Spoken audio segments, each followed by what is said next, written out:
Hey everyone, this is Princess Harab from Dr. Hari Singh Gaur University. So this is the video on the topic tumor immunology or the immune defense against the tumor and AIDS. So let me first describe what is tumor immunology. So the tumor immunology refers to the relationship between immune function and tumor cells, so which is crucial for an understanding of the mechanism of both tumor rejection and tumor progression. The immunological mechanisms involved in cancer growth are highly complex, including tissue resident and blood derived cells. So the tumor is mainly two types. First one is malignant tumor and benign tumor. So malignant tumor is very fatal to our death, and it is very dangerous because it spreads to the whole body, and the benign tumor is not so dangerous because it do not spread to the other body parts, and by surgery it can be treated very easily by the surgery. So the benign tumor contains well differentiated cells, grows slowly and is not usually life threatening. A malignant tumor or cancer contains poorly differentiated cells, grows uncontrollably and is lethal if untreated. Tumor associated antigens are normal protein expressed at abnormal concentration, location or developmental stage. So whereas tumor-specific antigens are macromolecules unique to tumors. T cells involved in anti-tumor surveillance may detect tumor-specific antibodies and tumor-associated antigens and become activated, resulting in cytokine production and inflammation that curtail tumor cell growth. However, tumor cells evade or suppress immune response by losing TAA and TSA expression, secreting immunosuppressive cytokines, promoting regulatory T cells mediated suppression of anti-tumor response.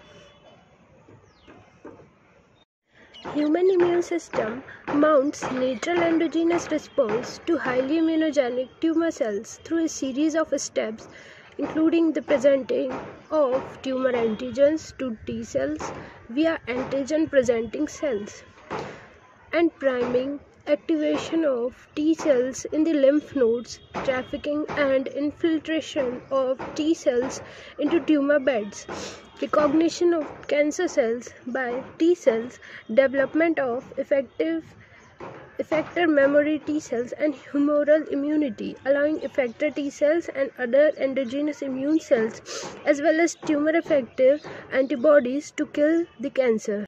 So it inhibits T cell signaling, expressing non-classical MHC class 1 molecules to suppress NK cells, and or having a vasculature that discourage T cells extravasation. Immunotherapies under exploration to specifically kill tumor cells or induce anti-tumor responses include use of MABs in unconjugated and immunoconjugate forms, cancer vaccine, adapt T cell therapy and engineered cytokines. So this is all about the tumor immunology. So let me talk about AIDS. So the word AIDS stands for the acquired immunodeficiency syndrome. So this means deficiency of immune system acquired during the lifetime of an individual, indicating that it is not a congenital disease. So it is a syndrome, means a group of symptoms. So AIDS was first reported in 1981. In the last 25 years or so, it has spread all over the world, killing more than 25 million persons. So AIDS is caused by the human immunodeficiency virus, HIV. So the member of a group of virus called retrovirus, which have an envelope enclosing the RNA genome.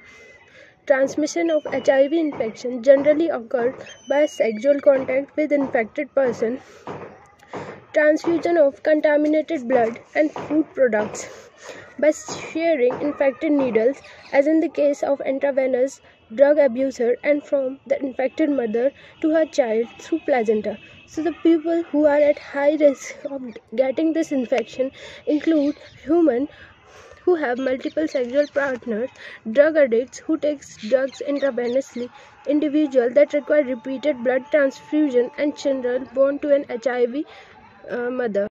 So there is always a time lag between the infection and the symptoms. So it may be varies from months to years. So after getting into the body of the person, the virus enters into macrophages where RNA genome of the virus replicates to form viral DNA with the help of enzyme reverse transcriptase. So this viral DNA gets incorporated into host cell DNAs and direct the infected cells to produce virus particles. The macrophages continue to produce virus, and in this way, like HIV factory.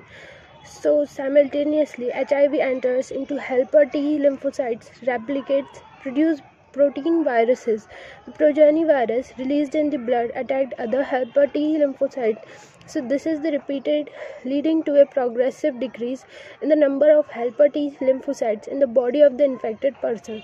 So during this period, the person infects from a fever, diarrhea, weight loss. So due to decrease in the number of helper T lymphocytes, the person starts suffering from a number of infections, and that may be from bacterium, virus, fungi, and even parasites like toxoplasma.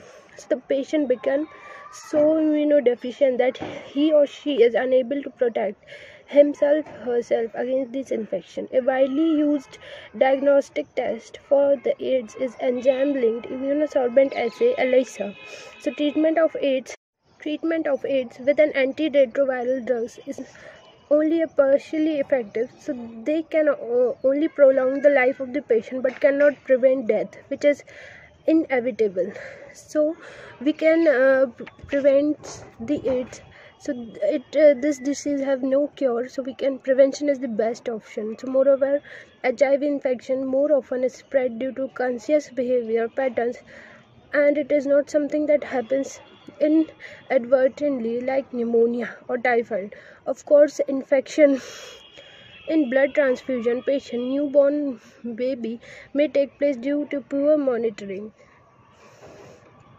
So the prevention methods are making blood from blood banks safe from HIV, ensuring the use of only disposable needles and syringes in public and private hospital clinics, free distribution of condoms, controlling drug abuse, advocating safe sex, and promoting regular checkups of HIV in susceptible population are some such steps taken up.